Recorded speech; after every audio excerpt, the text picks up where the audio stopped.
Aujourd'hui, nous allons voir le système digestif. Mais qu'est-ce qu'est le système digestif? Le système digestif sert à transformer les aliments en nutriments pour que notre corps puisse mieux en tirer son énergie et distribuer ainsi à tous nos organes via notre sang tout ce dont nous avons besoin pour vivre. Première étape, dans la bouche. Pour cette expérience, nous devons manger un biscuit. Nous avons observé que les aliments sont écrasés par nos dents et mouillés par notre salive. Nous en concluons que la nourriture se transforme en bol alimentaire grâce à deux mécanismes, la mastication par les dents et la transformation chimique par la salive. Deuxième étape, dans l'œsophage. Pour cette expérience, nous aurons besoin d'un bas et une balle de tennis. Nous devons appuyer pour faire descendre la balle. Nous en concluons que le bol alimentaire descend par les mouvements péristaltiques de l'œsophage, c'est la déglutition. Troisième étape, dans l'estomac. Pour cette expérience, nous avons besoin de coca et d'une craie.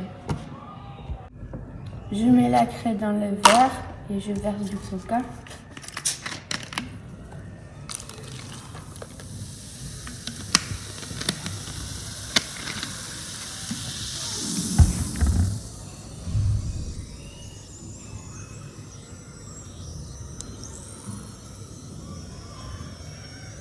Nous observons que la craie se dissout dans le coca. C'est effervescent. Nos conclusions. L'estomac se remplit et s'élargit.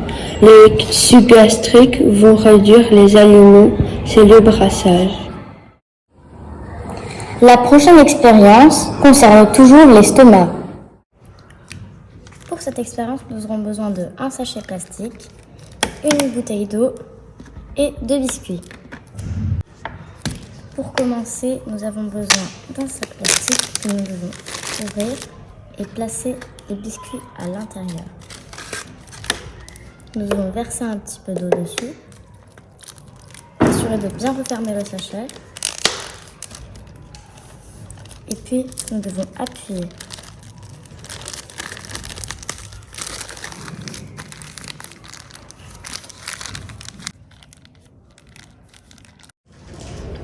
Nous avons observé que les aliments se transforment en bouillie.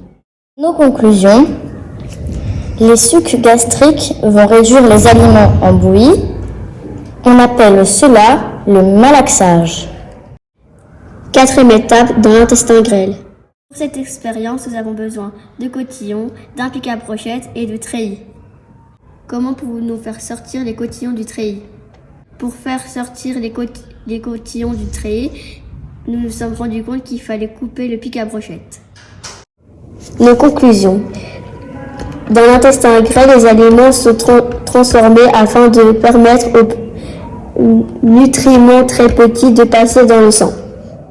Deuxième étape, dans le gros intestin. Pour cette expérience, nous avons besoin de terre, d'un filtre à café et de l'eau. Nous mettons de l'eau dans le filtre à café où il y a de la terre et nous constatons que la terre reste dans le filtre à café et que l'eau sort. Nos conclusions. Le gros intestin va absorber l'eau qui provient des aliments. Ensuite, il va les compacter sous forme de sel. Dernière étape, dans l'anus.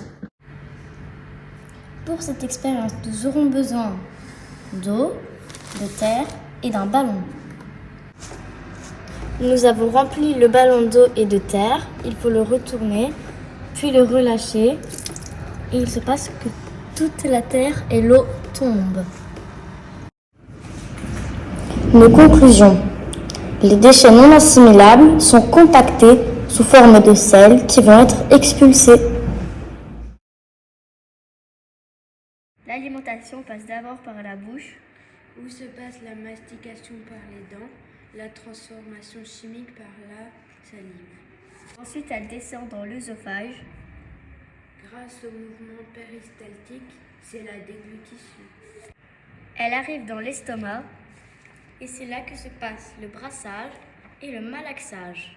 L'alimentation passe dans l'intestin grêle et dans le gros intestin. Les déchets non assimilables sont compactés sous forme de sels qui vont être expulsés par l'anus.